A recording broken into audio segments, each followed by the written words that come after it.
2000 പറയാം. 1000 പുതപ്പിനും 1000 എനിക്ക്. 2000 രൂപയോ?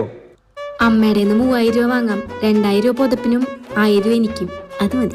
അമ്മ 3000 രൂപ തരുമോ പുതപ്പ് വാങ്ങാൻ? ആ ശരി, നീ ഇവിടെ നിൽക്ക്. 4000 രൂപ ചോദിക്കാം. 3000 രൂപ മോൾക്ക്, 1000 രൂപ എനിക്ക്. ആ ഏട്ടാ, എനിക്കൊരു 4000 രൂപ തരൂ. മാല പൊട്ടിപ്പോയി, അത് മാറ്റി വാങ്ങാനാ. ശരി, നീ ഇവിടെ ഞാൻ എടുത്തിട്ട് വരാം. മോനെ, കാലിന് തീരെ വയ്യ, ഡോക്ടറെ കണ്ട് മരുന്ന് വാങ്ങണം. 5000 രൂപ തരുമോ?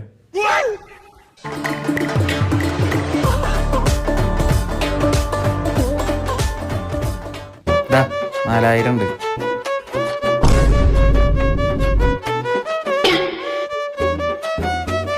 ദാ മോളെ. ആ ശരി.